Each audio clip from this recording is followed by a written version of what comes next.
Hi everyone, welcome. Everyone's just joining us now. I'm trying to make sure everything's set up and ready to go. So if you hit the play button now, hopefully you'll be able to hear me.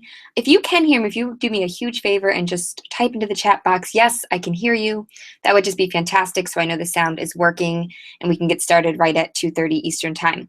Also, I'd love to have you go ahead and sign in and introduce yourself in the chat box. Another great thing you can do, there's only one of me here, so I can't really stop and help people in the chat box, although I can see the chat box as I'm presenting. So if people can't hear, often the best thing you can suggest to them is simply to check their sound settings on their computer. If they can't see it, they might need to refresh the page, or they might need to go ahead and hit that play button to join us. So if you can help them out with that, and then if anyone is really desperate, I will hopefully have a replay available if someone really cannot access it, although it's much more fun to be here live with us. Okay, great. So glad you guys are hearing me. I'm going to take a second, make sure we have everything set up, and go ahead and introduce yourselves as we get started here.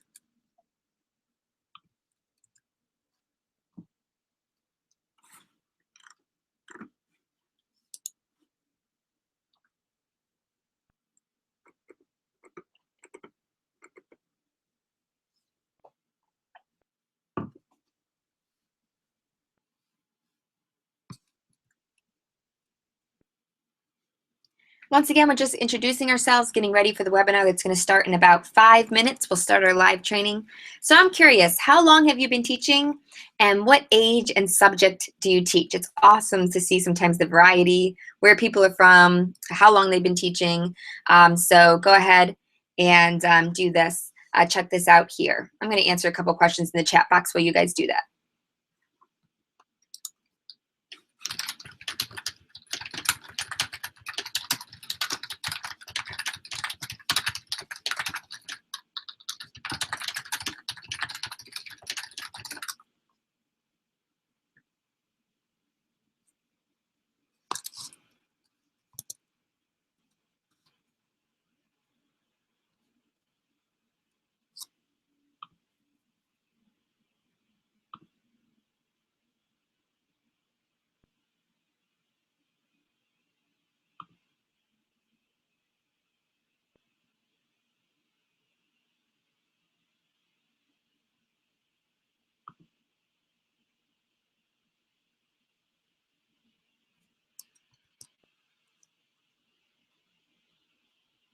All right, so great to see everyone logging in and introducing yourselves. That's awesome. I've got all kinds of different variety here, public school, private school, veteran teachers, new teachers. It's really exciting to see everyone. I'm really excited to get going here in just a couple more minutes. So once again, feel free to, if you haven't done so yet, log in. You can log in as a guest or you can actually sign up. I think you can log in with Facebook too and introduce yourself, and feel free to ask any questions too if we have a couple minutes before we begin, so I can answer one or two introductory questions, although we're going to cover a lot of material in the presentation itself, obviously.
Just going to answer one question before we get started. This one came on over the over email. This person, Molly, asks, she said, I would love to hear about keeping the lesson pace going, even though some informational content can be dry. I want my students to stay motivated even near the end of the year. Okay, there's no like simple answer for how to make content interesting. So that's the first thing I would say is just look at your content and what it is. And first of all, let your natural passion shine through. If you care about your topic, then that's going to shine through, and let that passion shine through and that excitement to your students. If you're going through a section that is very dry, I would recommend looking for activities to spice it up. What's so amazing now with the internet is there's so many activities that other people already created for you. And that is so fantastic to allow people to, like you can go online and look on Pinterest or look on Teachers Pay Teachers and find activities that can go and really can spice up a dry passage. So that's one thing I would suggest. The other thing, you specifically asked about keeping the lesson pace going. I would just say it's to teach with what I call a sense of urgency, or what's known as, rather, it's not my original term, a sense of urgency. In other words, don't slow down the pace because the material is dry. Keep that pace going. I like to map out how much time I have. I like to say, okay, I'm trying to cover this whole topic in a week. So this is what I need to cover each day. And we're just going to move through this material. And sometimes when it's dry, that's the best thing to do is just move through it quickly. Like, don't let yourself get bogged down in it. Just keep moving. And that doesn't mean you're not diving deep into it, but it means that you aren't wasting time. You're very efficient with your class time, and you're not letting it drag on. You're teaching, you're giving activities, and you're moving quickly from one thing to the other. If the pace of your class is quick, it can keep the material more interesting if you're constantly, like the kids don't have time to get bored because you're constantly doing something else. Hope that helps a little bit. All right, we're just about ready to get started. If you guys don't mind, I'm going to just open up in a word of prayer just to help me calm my nerves and just pray that this will be helpful for you guys. Let's pray. Lord, thank you so much for this time that you've given us. I'm so thankful that you've provided this time for us. And I just pray that you will guide my words right now as I speak to these teachers, and just help this to be a blessing to them and an encouragement. You know, I pray. Amen. All right, as I said, if you haven't done so yet, please introduce yourself. I'd love to hear how long have you been teaching, and also what age and subject do you teach? A lot of you have already introduced yourself, and that's just fantastic. I'm going to leave this down here for just a second, those that can't hear, so hopefully they'll see this and take a second, check their own sound settings. Normally it's a problem on their end. I feel really bad that I can't really do much to help them. All right, let me ask you a question. Have you ever felt like this in the midst of your teaching? Has your classroom ever looked like this? I don't know about you, but mine sure has. And it's not fun. Just to share a little bit of my experience, when I started out as a first-year teacher, I had actually been an award-winning student teacher, and I felt really confident and ready to go and teaching, confident about classroom management. And I kind of just ignored it and just figured it'll be fine. I'll figure it out. But it just didn't work out so good. And by October, November, I was standing in front of my classroom and looking out, and like no one was listening. Not everyone, but half the class is talking. I'm trying to get their attention. It's not working. Half the class doesn't do their homework. It was just a big mess. And I have to say, it all started that first week of school. And I didn't realize it at the time. At the time, I thought everything was going so smoothly. But as I look back, I can tell that there were some key mistakes I made that first week or two of school that resulted and snowballed into a big mess, which thankfully I was able to correct, which we'll talk about that later. But it took time and a lot of effort, and I could have saved myself so much struggle by doing things right that first week of school. And that's why I'm so excited to share these strategies with you. This is Back to School Classroom Management Solutions. We are going to be talking about specifically these things. Some of these things relate to all year round, but specifically how to start that school year right. And in particular, we're going to be looking at 5 common mistakes that teachers make and how we can avoid them. Just real quickly to introduce myself, my name is Linda Kardamis. I taught middle school math at a Christian school in Ohio. Before taking a break to stay home, I'm staying home now with my young family. maybe one day I will get to go back to the classroom, but that seems a long way right now with little ones around. But I was so thankful. I was kind of sad. I was very mixed feelings rather when I decided to stop teaching and stay home. I wanted to stay home, but I was really going to miss teaching. And I'm so thankful that God just directed my steps to start Teach for the Heart. And it's been amazing to stay connected in education and to be able to help all of you guys out, and just to be involved continually in education. I've also had the privilege of writing the book, Create Your Dream Classroom, which I know many of you have been part of our book study this summer, which has been awesome. So as I said, we're going to be talking about 5 common mistakes that teachers make in that critical back to school week. And you might want to take notes just to remember all of these things. By the way, if you guys could help me out, when people say they can't hear anything, the best thing I can recommend is to simply refresh their page. So if you might want to type that in there and help them out and just ask them to refresh their page. All right, so the first mistake that teachers make is not realizing the importance of those first weeks of school. And I basically alluded to this already. This happened to me, especially my first years. I just didn't really think much of it. I thought I was ready. And I really, honestly, I actually was ready in a lot of areas, but I didn't specifically realize how important those first weeks were for my classroom management. And this is really easy to do because especially when you're a first-year teacher. If you're a first-year teacher, I'm so excited for you, but you've got to realize this. Most professions, when you start out, they start you off easy. You're in training, you gradually work your way into responsibilities. It's this nice gradual process. But with teaching, not so.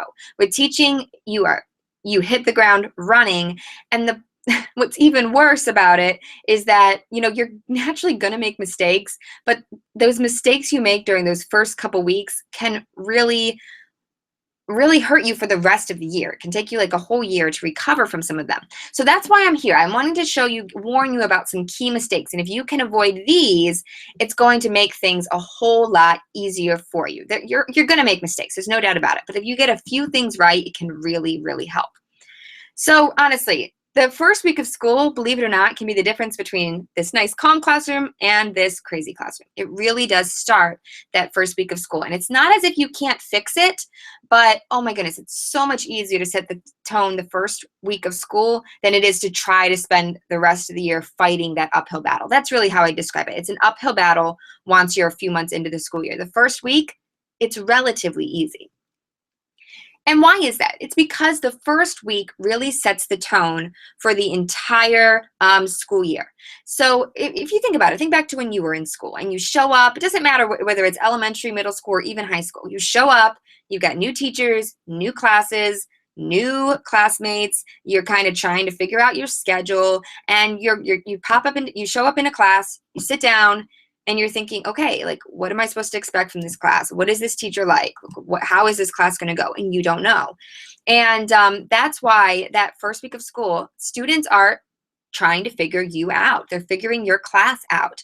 And so that is the opportunity to sit there and to set the tone for the whole year. If they don't know how you were last year, unless you had them again, which I'll talk about in a minute, but this is a new start. It's a fresh start, and you can really set whatever tone you want. And by the way, if you did loop with students, if you had the same students last year, that happened to me between my first and second year because I taught middle school, and so I had the same students again. You can still set a new tone by simply saying the first day of school, last year we were together, we were in 6th grade, but now we're in 7th grade. And so now it's going to be like this. And it's not quite as fresh of a start, but it's still incredible what a difference you can make. When I think about that first week of school, a lot of times what we do is we kind of let our students do what they want. Like, well, okay, I'm just going to let the students do what they want, and I'll deal with these problems later. But follow this logic. If you let your students do what they want, they're going to do what they want. That kind of makes sense, right? But that's the problem. If you don't deal with problems in the beginning of the year, if you kind of just let everything go, then you're basically showing your students you can do whatever you want. In my class, that's how this class works. And that's not what we want to do. On the other hand, though, that first week of school can be a completely fresh start. And that's absolutely what you want it to be. I'm going to pause just a second and answer a couple of these comments. Some people are having trouble accessing it. Let me just type a comment in here, and I'll be right back.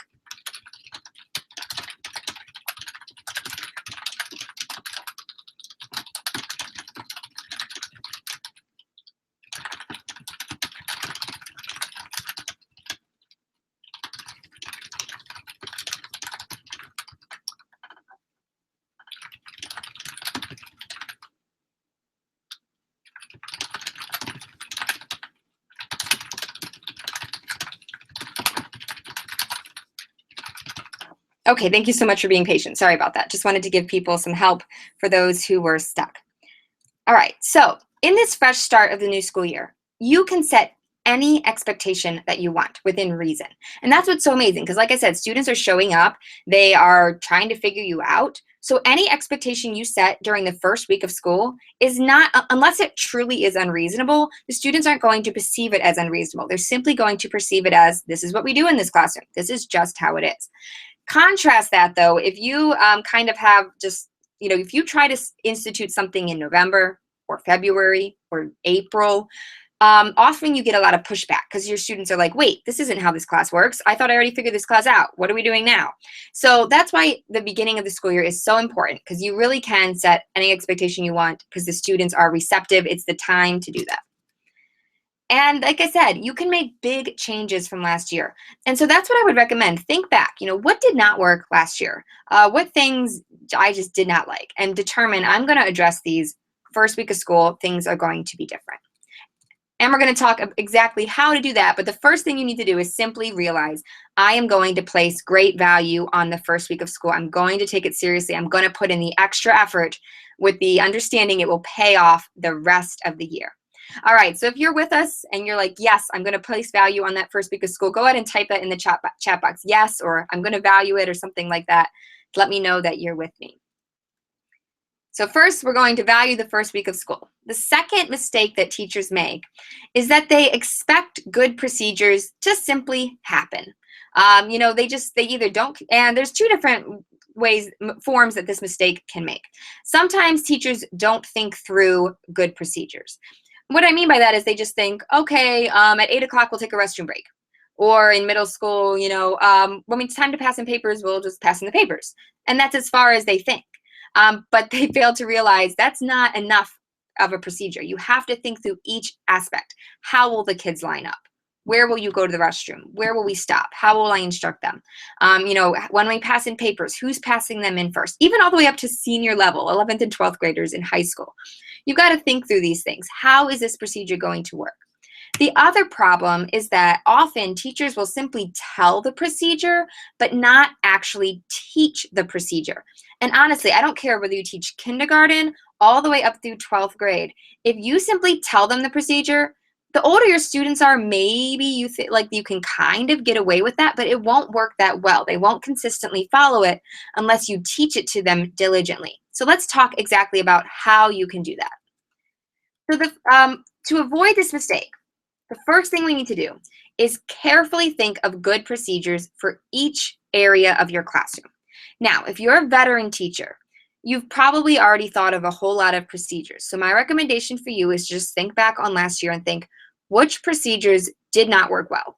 I had trouble with pencils. I had trouble with restroom breaks. I had trouble with dismissing my class. What is it? What was the area that caused you problems? And determine, I'm going to think of a better procedure. Now that may involve talking to other teachers at your school, talking to teachers online, but you're going to say, I'm going to talk to as many people as I need to, and I'm going to search Pinterest, whatever it is, and I'm going to find some ideas. If you are a brand new teacher, you might think, man, how do I even know? You want to think through each area of your classroom. Just think from the first moment the kids walk in. Let me just give you an example from when I taught middle school. The students are going to arrive at my classroom. What's the procedure for them getting to their seat? What's the procedure for them starting class while I'm getting everything ready? What's the procedure when I give homework? What's the procedure when someone needs to use the restroom? What's the procedure for dismissing class? Just think through each aspect. What is the procedure for taking a quiz, for passing in homework? Think through all of them. And so you kind of plan exactly how you're going to do each thing. Now, by the way, if you're saying, how am I going to figure this out? I don't have people to talk to at my school. I hope that if you guys aren't part of it yet, you can join our Facebook group we have called Christian Teachers Lounge. And we'd love to have you in that group. I don't know if someone can grab the link and put it in there. If not, I'll put it in the chat box at the end and you can join our free Facebook group.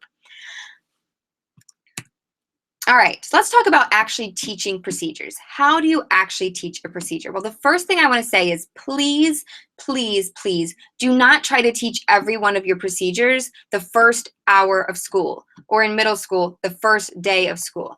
That is not a good idea. Your kids are not going to be tracking with you, okay? So what you need to do is every time you run, you'd want to just simply teach a procedure each time it comes up. So for example, when you first arrive, the students have to come in and find their seats. So that's the time to teach, how do we come in the room? How do we find our seats? All right, then you're going on about your day. The first time you have to pass in a paper. Now I'm going to teach the procedure for this. The first time we do dismissal, we're going to teach the procedure for that.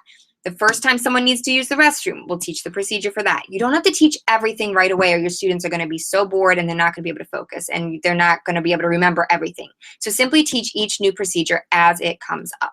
And here's how you're going to do it. The first thing you want to do is explain the procedure. Now, remember we said the procedure needs to be detailed. So let's use the example of passing in papers. That's something we do in every class. If you simply say, please pass your papers in, it's not going to go well. Even if you say, please pass your papers in left to right, you still need more. Contrast that with this. All right, we're going to pass in our papers. We're going to start on the right side of the room. So Sarah, Greg, and Olivia, you're going to pass your papers to the person next to you. Now, everyone else, make sure you wait until you get the stack. When you get the stack, put your paper on the top and make sure that it's lined up. So we want them all going the same direction. Then pass your paper over.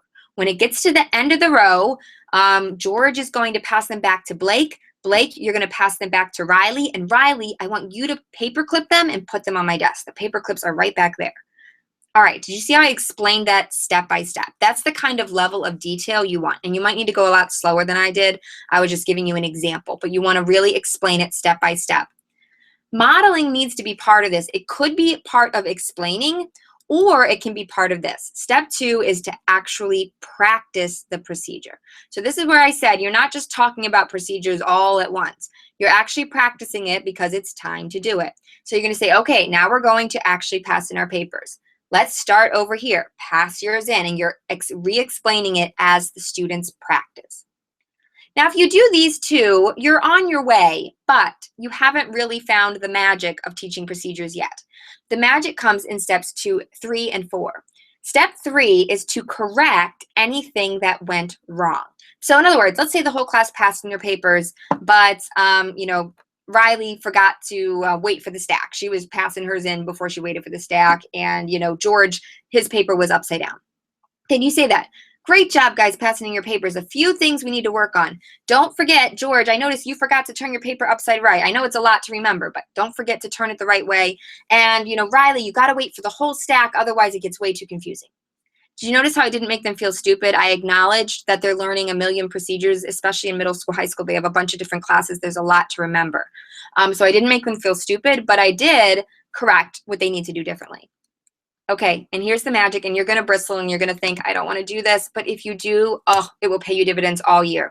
Redo whatever went wrong, okay? So if somebody, like I said, we're not just simply going to say, George, don't forget to turn it around, and Riley, don't forget to wait for the stack. We're going to say, okay, guys, listen, I know this might be silly, but this is important. We want to have our procedures down. We're going to try this one more time. So let's pass the papers back. We're going to pass it in again. This time, everybody make sure your paper's head in the right direction and make sure you wait for the stack. All right, let's do it one more time. Now, when you do that, let me tell you what's going to happen. Number 1, your students are going to remember the procedure. All right, because you put the effort into doing it again and doing it right. Number 1, they're going to remember it. Number 2, you just sent them a very, very important message. And that message is, what I say is what we're going to do.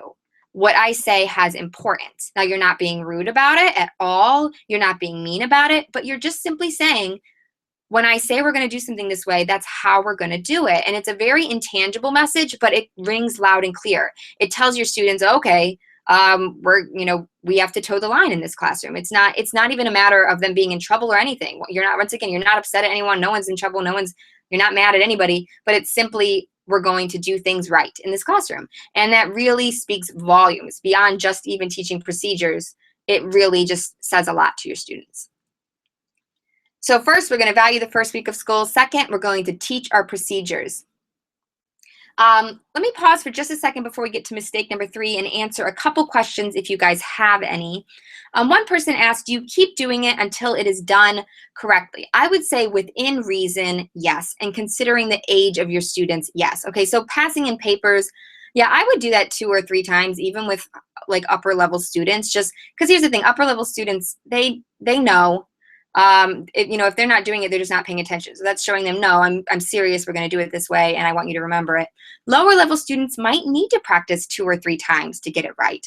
But for example, if this is kindergarten, I wouldn't try it 10 times at once. I would maybe try it a couple times and then say, the next time around, we're going to try it again a few times. So keep practicing, but don't necessarily drill it 10, 15 times in a row. If you just use your discretion. What do you do if the same kid makes the same mistake in what appears to be on purpose to disrupt class? Okay, the first thing I would do is try not to assume it's on purpose.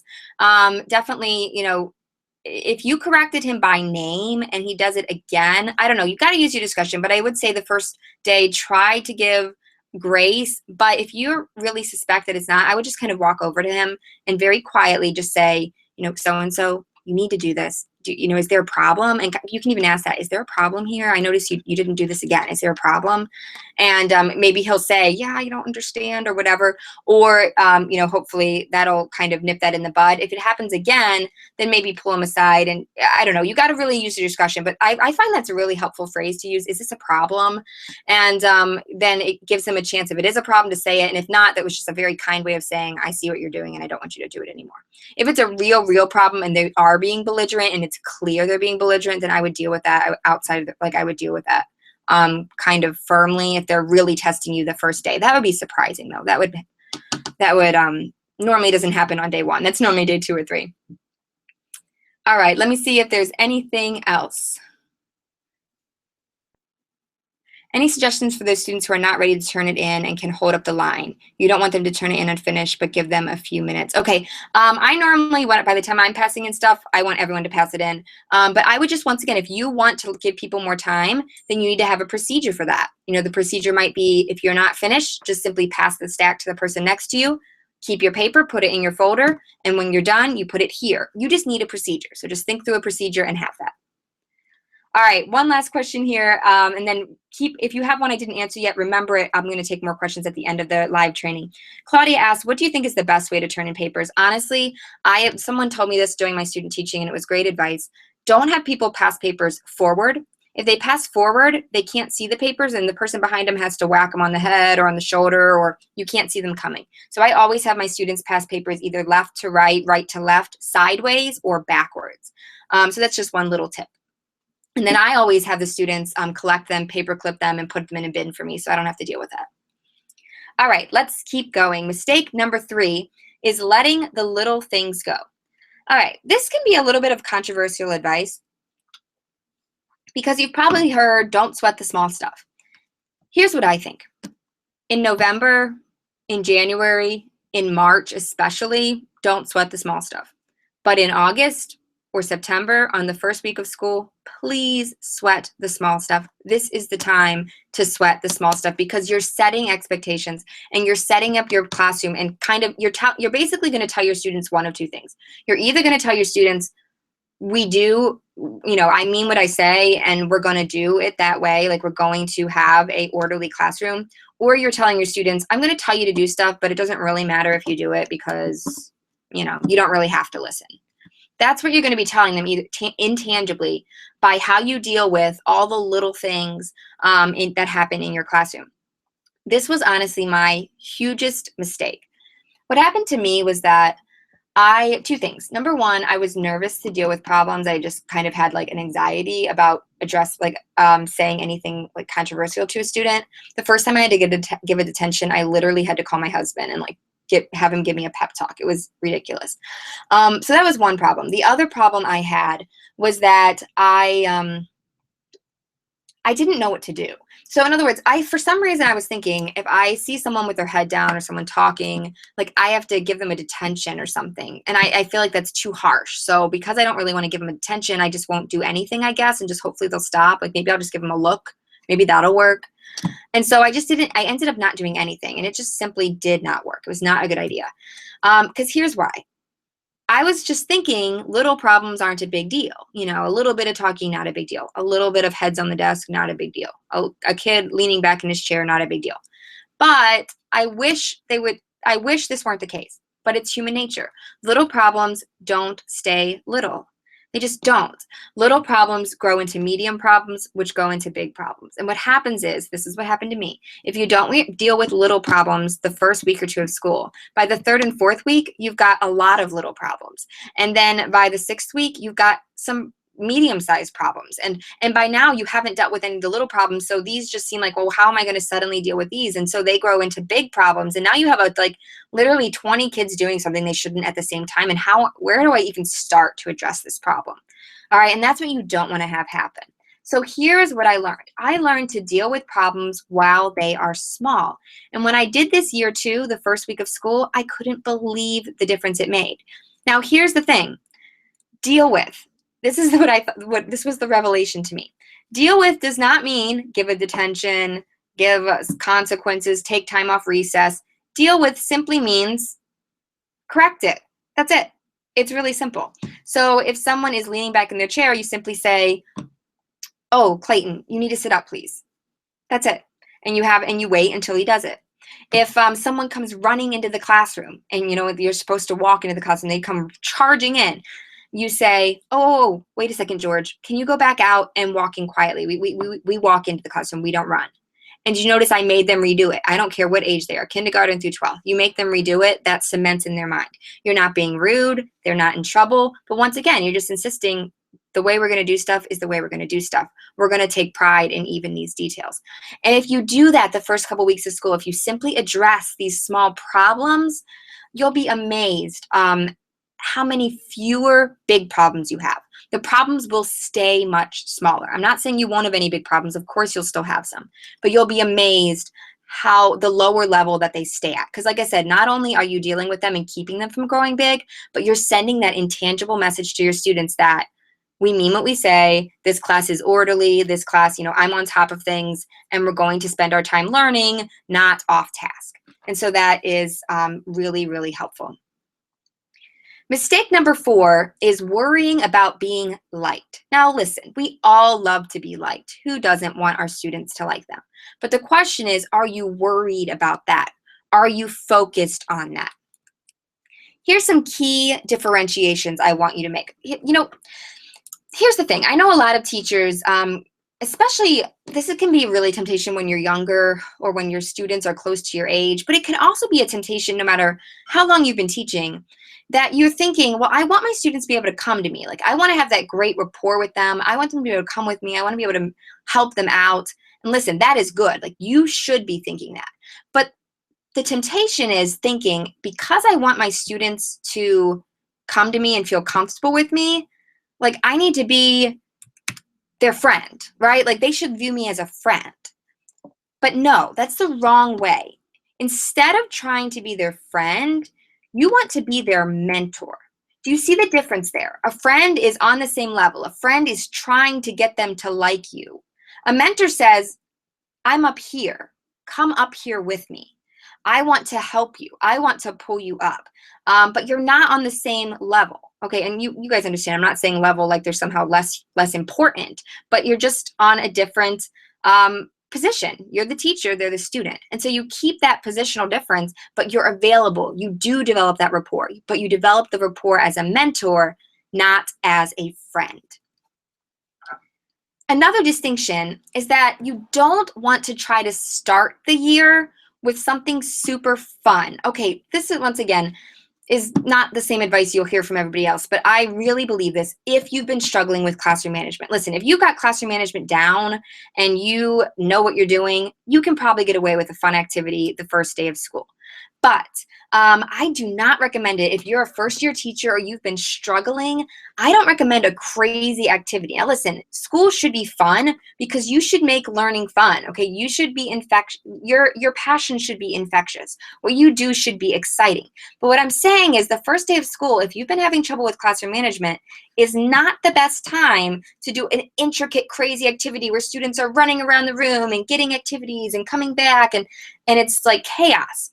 Instead, my recommendation is establish your expectations first. Spend the first 2 to 3 weeks establishing expectations for how your classroom, the order that's in your classroom. Listen, if you set those expectations first, you can do those fun activities in November and March and April, and you'll be able to have your students running all over the place and snap your fingers and they'll be right back focused on you if you establish that expectation first. But if you try to start with the craziness and then rein it back in week 2, week 3, you're gonna regret that. It's gonna be really, really difficult. So I strongly recommend don't try to do the super fun activity first. Establish expectations first. Now that does not mean you can't do icebreakers. Okay, you can do an icebreaker, but think it through. All right, really think through. I wouldn't recommend a super crazy icebreaker if you've been having trouble with classroom management. I would err on the something of a little more simple. Something you're doing with someone right next to them, something you're doing as a class together, not something super crazy. Does that make sense? Feel free to, just ask some questions. I can take some questions here at the end in just a minute if you guys have questions about that. Another differentiation in this area is, we already said this, you can't worry about being liked, all right? Instead, focus on being respected. Do you see the difference between focusing on being liked versus being respected? They're gonna cause you to act differently. When a student's out of line, if you want them to like you, you're gonna let it go. If you want them to respect you, you will kindly deal with it, okay? You're not gonna be mean, but you're gonna be very kind, but you are gonna deal with it because you want their respect. And interestingly, if you focus on being liked, they probably won't respect you, and they may not even like you. But if you focus on being respected, the majority of your students often end up liking you because your classroom is enjoyable. It runs well, and it works well. Finally, don't let the little things go. Like we said, instead have high expectations. And that goes back to that mentor philosophy, that respect philosophy. You want to expect a lot of your students. Expect a lot of them. Have high expectations and bring them up to them.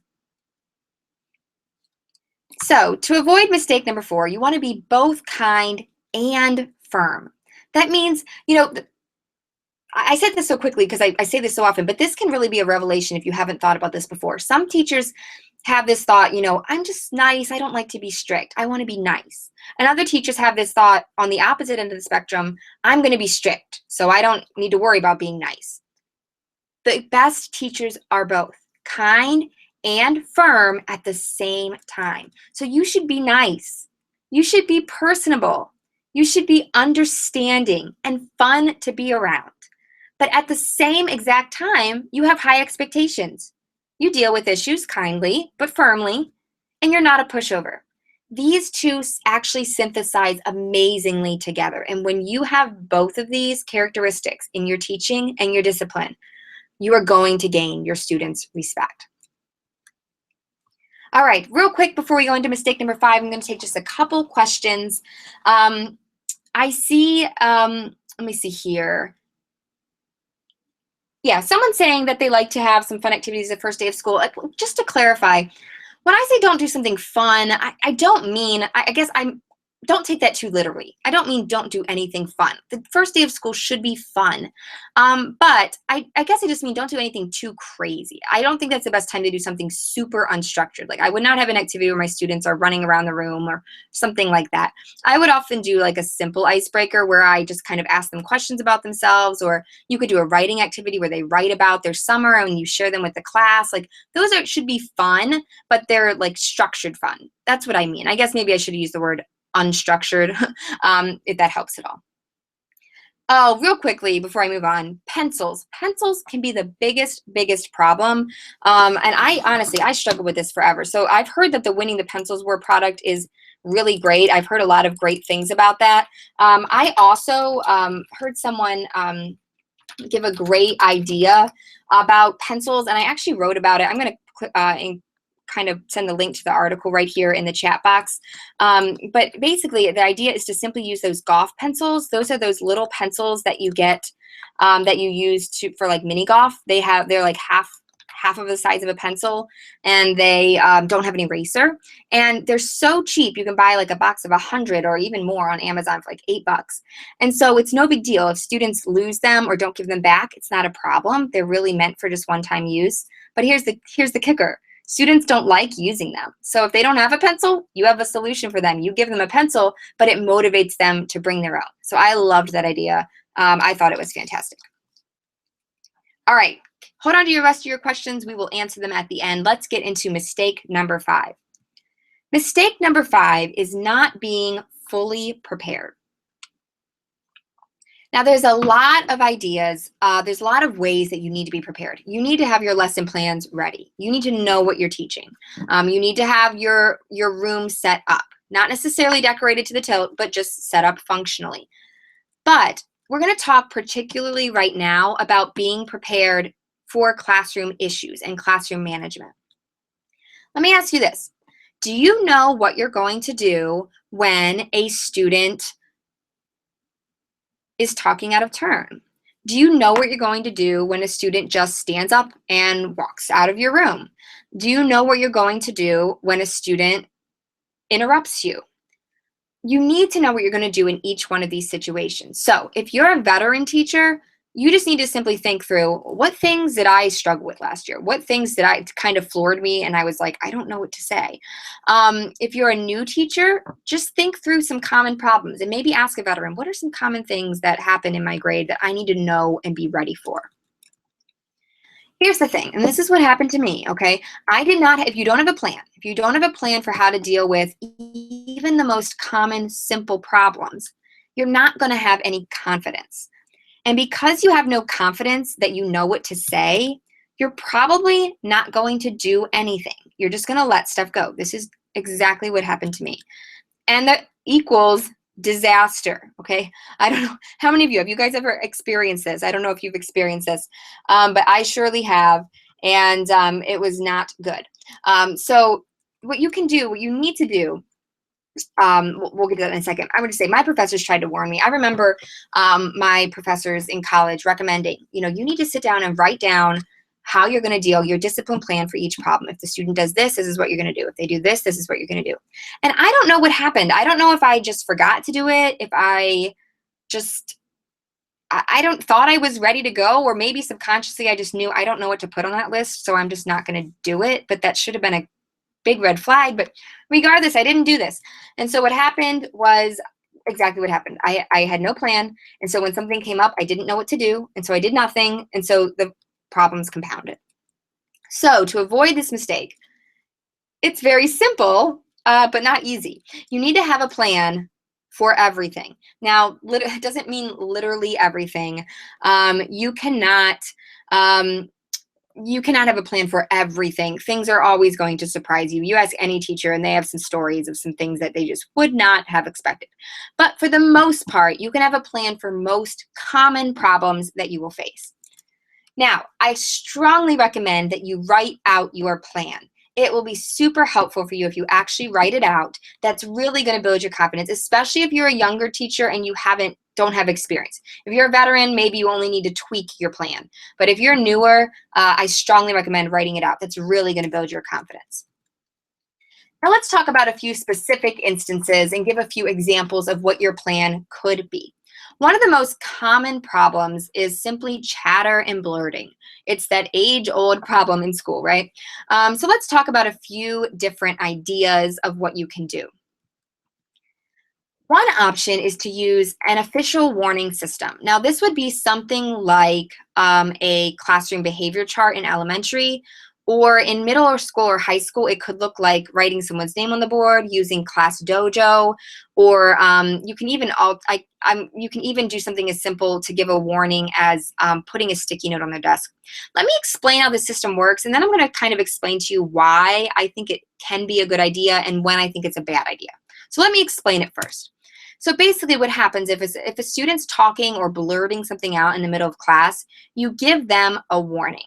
Now, I strongly recommend that you do not stop teaching. I know sometimes in elementary people say, Sarah, please go move your clip.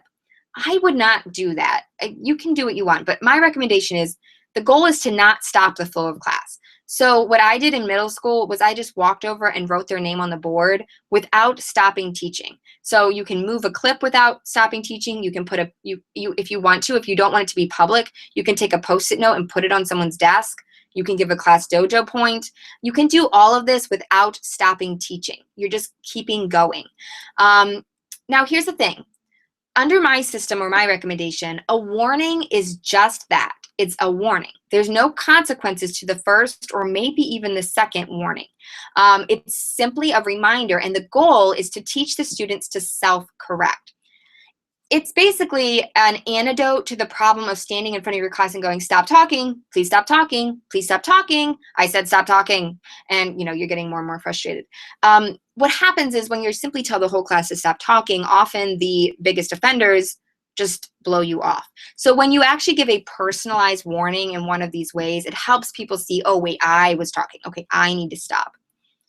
The way I did it was if they got 3 warnings in the same 45-minute class period, then I gave an actual consequence. So that happened very rarely. And that's the goal. The goal isn't to be handing out consequences left and right. The goal is to quietly give warnings to teach the students to self-correct before you have to deal with it. So honestly, if they got 3 warnings in the same class period, they were ignoring me, basically. They were just continuing on the path. There's kind of no excuse at that point. Let me tell you why I like this system, and then I want to talk about when it is some other ideas. I love this system, number one, because it promoted individual responsibility. And I thought that was a just great idea. I think it's great to teach students individual responsibility. They're obviously, whole class responsibility is just natural. That's going to happen naturally. If the whole class is misbehaving, you're not going to be able to do certain things, and there's natural consequences. But I don't like to focus on whole class consequences because it's very frustrating to students who are trying to do the right thing. And honestly, the students who are causing the problems often don't care as much. So anyhow, I like to focus on individual responsibility. I also loved this system curbs behavior without nagging. You're not, like I said, you're not up there constantly telling them the same thing over and over. And honestly, rarely do I need to give out consequences. I think I'd probably give out consequences maybe 10 times in an entire school year, maybe 15 to 20. But honestly, with 100 students every single day, that was a very small ratio. It was a rare thing. And I really liked that. And honestly, it just works. Class Dojo, if you're not familiar with that, Class Dojo talks about, someone wants me to go back to the last slide, there it is. Class Dojo is an online system. You can just simply Google Class Dojo, and it's a way that you can give students positive and negative points. So you can basically track behavior and award them positive and negative points in real time, just on your laptop or on your mobile device. So a lot of schools love it. Some schools have policies against it, so you need to check in with your administrator. And there's ways to set privacy settings as well that you'll want to check out. All right, let me talk for just a second. I'm going to give you another option. We're going to talk in a minute a little bit about whole brain teaching. But before we get to that, I just want to explain something about warning systems. If you look on the internet, you'll find all kinds of articles that say, I ditched my warning chart. I ditched my behavior system. I love it. I'm so glad I did. And here's the thing about that. I think those articles are wonderful. I think that they're a good thing, but I'm worried that they're also causing a problem, because here's the reality, is that teaching is a journey. And if you're a first-year teacher or a second-year teacher, or if you've been struggling with classroom management your whole career, then a tool like this can be just what you need to turn your classroom from ineffective and crazy into an effective classroom. And here's the thing, though. If you've been having effective classroom management for 10 years, like imagine yourself 10 years down the road, okay? And you've been teaching and you've been growing in your classroom management, and you're an expert classroom manager at this point. Do you think you're going to need a system like this? No, you're not. By my 4th year teaching, I started the year with this, but I pretty much phased it out after a few months in almost all my classes. I didn't really need it anymore. So I guess I'm just saying, be encouraged by those articles of people saying, I ditched my classroom management system. I have now I do this, this, this, and this. Be encouraged by that you can get there one day, but realize that often those teachers are using advanced classroom management techniques. And when I say advanced, what I mean is that they have the experience, they have the confidence that allows them to use to not need this type of system, okay? So you will get there one day. You keep working, you are going to get to that point where you don't need a formal system like this. But I guess just my strong recommendation is, if you are struggling, you might need something. You might need a system, and there's no shame in that. All right, this system is recommended by the Wongs first day of school, and it came from my mentor teacher, and it works really well. So don't let yourself feel ashamed that you're using a system like this if it's going to take your classroom from chaotic to effective. And like I said, set a goal. 5 years from now, I want to be beyond this. But you've got to have a system so that you can get to the point where you have the confidence and experience to move beyond it. Hope that helps. All right, real quick, another option is whole brain teaching. Whole brain teaching, you can Google it. I wrote an article about it if you want to search Teach for the Heart whole brain teaching. There's all kinds of information out there, but the basic idea is that you use call and response. There's so many, I could talk for a lot about whole brain teaching, and I do go into it in more detail in Classroom Management 101. But suffice it to say, let's just talk about it as in relationship to chatter and blurting. Whole brain teaching has rules such as this. One of their rules is raise your hand for permission to speak. So the idea is that you teach your class with the procedures, the idea of call and response. So let's say that this is rule 2. So let's say that Gregory just blurts out an answer in class. You would say, oh, Gregory, remember rule 2. And you teach your whole class that when you say rule 2, the entire class responds, raise your hand for permission to speak. So basically, by using call and response, you've reinforced to the entire class, this is what I expect, and you've basically corrected the problem. You've dealt with the problem and you move on. And then you only really need to deal with consequences if, like, Greg continues to do it over and over and over and is not making a conscious move in the right direction. So that's another awesome way to do it. And there's so many other great ideas in whole brain teaching. Like I said, if you search for on Teach for the Heart, if you search whole brain teaching, I've written at least one article about it, and you can check that out there. Or just Google whole brain teaching. There's all kinds of great ideas. So to avoid mistake number 5, I strongly recommend you write out a plan and then build your confidence with practice, okay? Honestly, if you stand in front of a mirror and practice some of the phrases you're going to use, practice what you're going to say to someone, that's going to build your confidence. The thing about confidence is it's another intangible, but your students can sense it. If you're confident in your ability to manage your classroom and your ability to say the right thing, your students will sense that. But if you're not confident, your students can sense that too, and that's when they pounce, okay? Especially older students, they will pounce on that. So build your confidence with practice. You might be thinking right now, okay, this all sounds great, but how exactly do I put together this plan? Like, you talked about chatter and blurting, but what about transitions? And what about pencils? And what about bathroom breaks? And, like, what about all these other things? And so there's a couple things you can do. Number 1, talk with other teachers, preferably at your school, but also online. I think someone popped in our Facebook group is a great place. Someone had the link there. We'll share it again at the end. The Facebook group is a great place to ask questions. There's about 5,000 teachers in that group. So there's probably someone that teaches in a similar situation as yours. Okay, whatever you're doing though, you want to talk to other teachers. You are setting yourself up for success. But if you're still having questions, here's the thing. Classroom management is very nuanced. There's a lot of areas to it.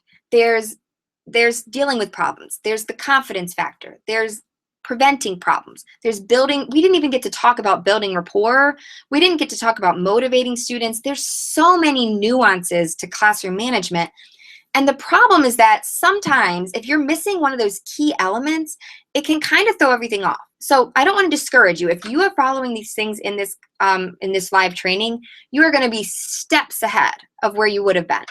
But there's still the possibility that you're missing a crucial element that we weren't able to talk to today, and that will kind of throw a wrench and frustrate your efforts a little bit. Now, because of that, I wanted to create a system that would take everything you need to know and put it in one place. And so I developed Classroom Management 101. And we're going to do Q&A in a minute, but please allow me just a couple minutes to explain this system to you, because I really think it could help many of you that are still feel like you need additional help. Classroom Management 101 is a complete organized system so that we can ensure that you don't miss any of these crucial elements of classroom management. What it does is it guides you step by step through the process of developing and then implementing a strong classroom management plan so that you can be effective and actually enjoy teaching.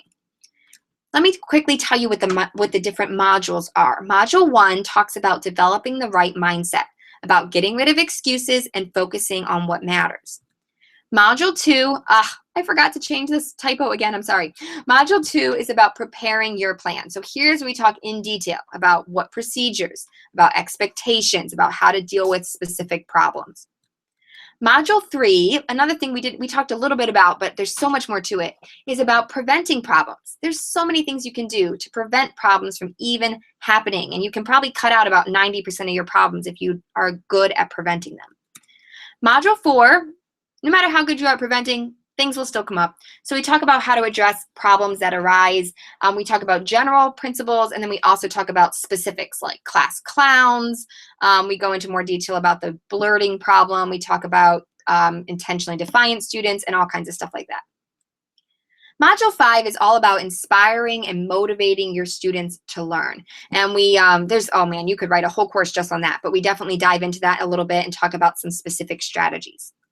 And then Module 6 is a fun module. I asked teachers for some common problems, and so we troubleshoot them. We talk about things like cell phones, managing transitions, what to do if you get a student mid-year, girl drama, and all kinds of stuff like that. So how exactly does this course work?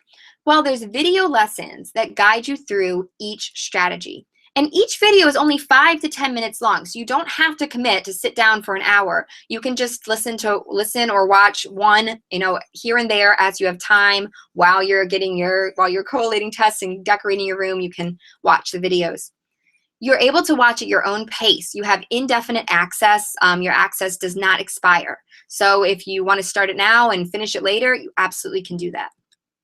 And then there's also a principal manual with the notes already taken for you. So like I said, you can be working in your classroom and be confident that the key points are already written down for you, and you can simply add your own extra thoughts if you need to.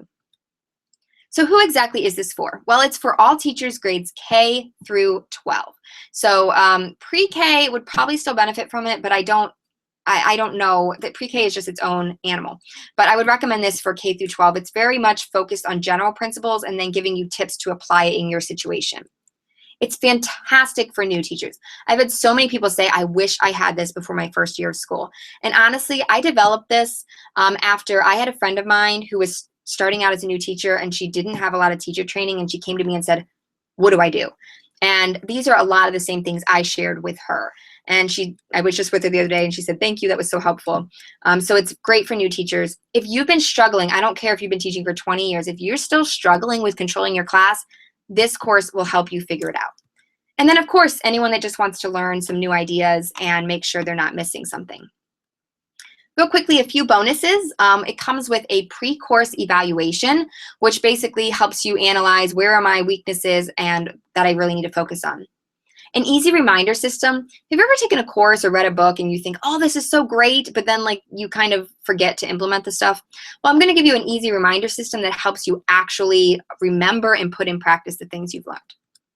And then this is a fantastic module bonus for this time of year. I have a special back to school bonus module. So if you're like, I don't have time to take the whole class before school starts, you can start with the bonus module, and it will guide you through exactly what do you need, what do you absolutely have to know before school starts. And then you can do the rest later if you don't have time. All right, these are the regular prices, but I have a special offer for you guys today and through just this week. We have a special offer. Both include all 6 modules, the manual, unlimited access, the special back to school bonus module. I made a mistake here. The Classroom Management 101 Facebook community is the same as our regular Facebook group, so it's not a separate Facebook group. But here's the great thing.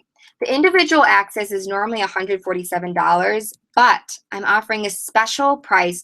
Pay what you can afford. Here's the thing. I want this material to be, and I want you guys to be able to access it. I don't want price to be a problem. So I've set it up so you can simply pay what you can afford. The minimum is $35 because I can't give it away for less than that, but you can pay any amount from $147 all the way down to $35. You can choose the amount you can afford and simply pay that. here are the coupon codes that you're going to use. And don't worry, I'll put them back on the screen. So if you're ready to enroll, you want to simply hit the green button either above or below this chat box that says, yes, I want to enroll in Classroom Management 101, or tell me more about Classroom Management 101. It's above and below the chat box. And you'll use one of these codes when you get to that spot. Real quickly, a couple more bonuses. If you enroll today, let's say within an hour of when this webinar is done, because I want to give you some time. Sometimes it takes time to read through everything. If you enroll within an hour of when this live training is done, you get a special bonus. You get a free copy of my ebook, Create Your Dream Classroom. So if you don't have it, you'll have that. If you already have it, you can give away a copy to a friend. Also, I'm doing a special giveaway to one person who enrolls on this webinar.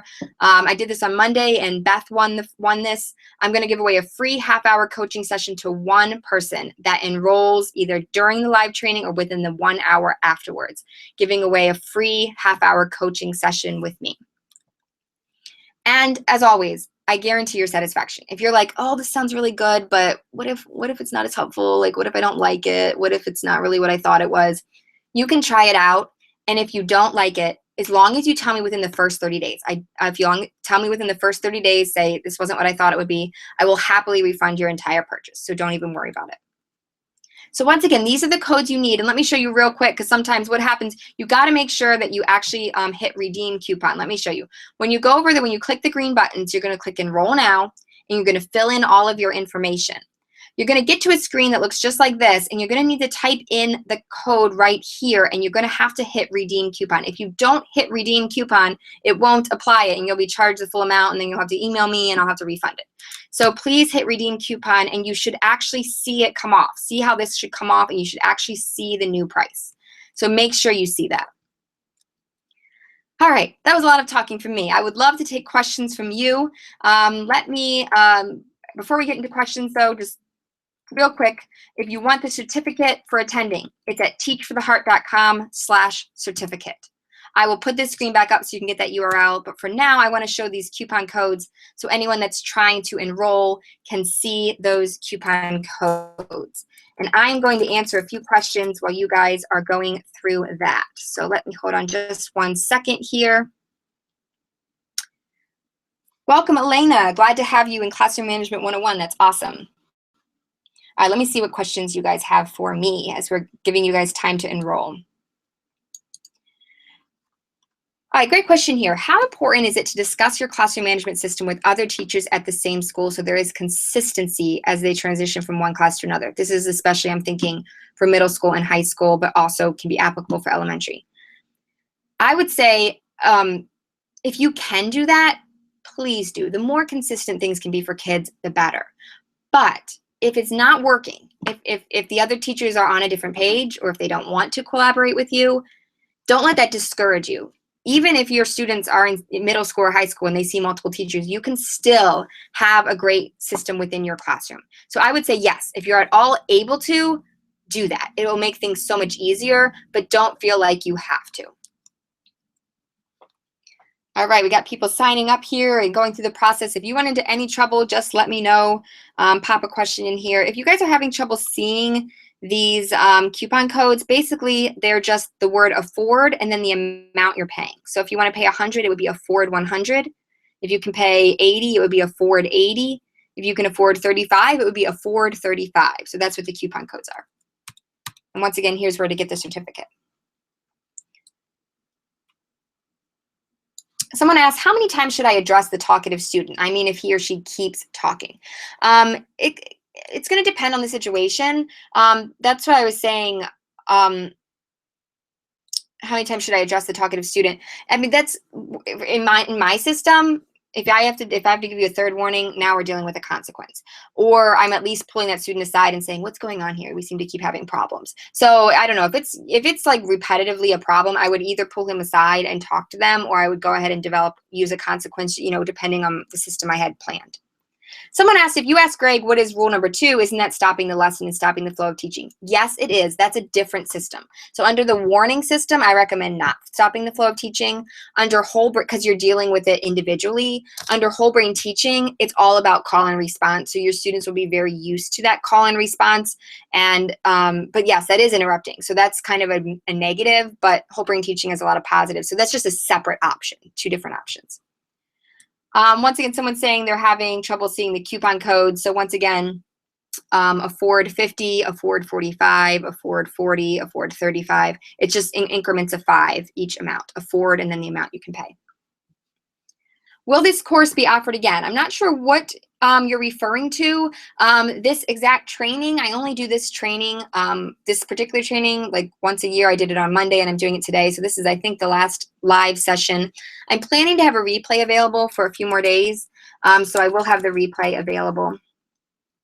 Welcome everyone that's joining. Oh, real quick, I forgot to answer the rest of the question. If you're asking about Classroom Management 101, though, Classroom Management 101 is available year-round, but this special Pay What You Can Afford offer is only available through next Wednesday. I made it available through next Wednesday for anyone who gets paid at the beginning or end of the month. But yeah, the offer is available to them.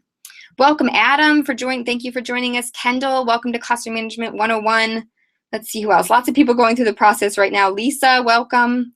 Olivia, so glad to have you. It's awesome. Can't wait to see what all of you guys think. See if I'm missing anybody. All right, a lot of people still going through the process right now. Welcome to Jill and Ruth. So glad to have you. All right, once again, here are the codes. Is the coupon good for today only? No, it's good through next Wednesday. How often and when do you call home for high school students? It's going to depend a little bit on your school policy. In my school, anytime you gave a detention, you had to call home. So that's when I did. I would just use your discretion. Sometimes it's better to head off a problem earlier. But I would always talk to a student before I call home. In high school, I would talk to them first and kind of give them that opportunity just to deal with them one-on-one before I went to their parents. But yeah, so it just really depends on the situation.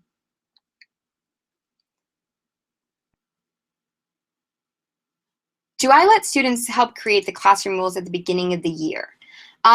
Okay, I didn't, because I taught middle school, and in middle school, like I said, I have 6 classes. I only have 40 minutes that first day of school. I did not want to spend 40 minutes the first day of school rehashing classroom rules so we could come up with the same rules that we were going to come up with anyhow. I think by middle school and high school, students know what the rules are. If you want to take time with that, go for it. But I would rather spend the first day of school actually teaching.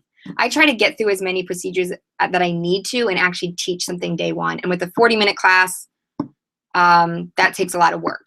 So I did not. If you're in elementary and if you're in a self-contained classroom and you're with these students, you're going to be with these students every day for the next 180 days, it might be worth it to kind of have those discussions.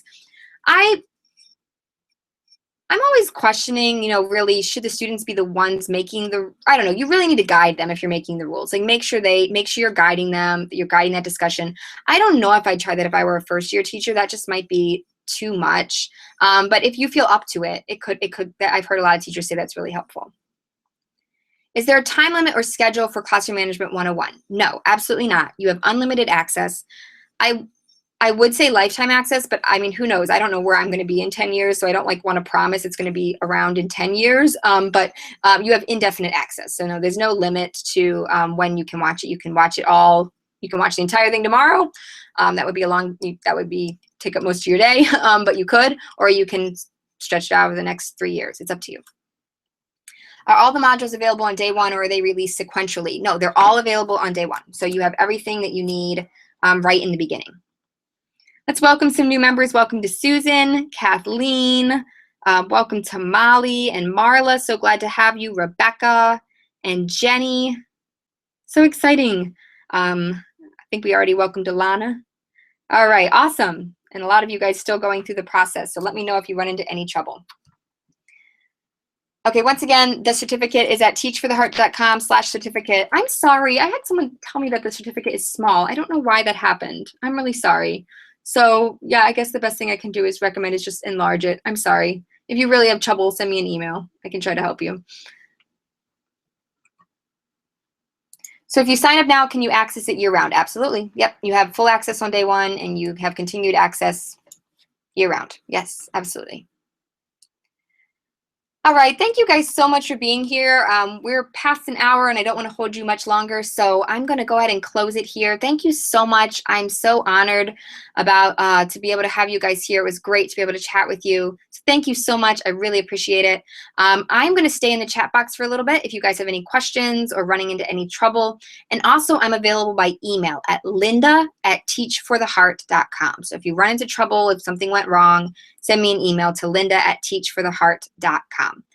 All right, looking forward to seeing you guys later. Hope you have a great day. Thanks so much.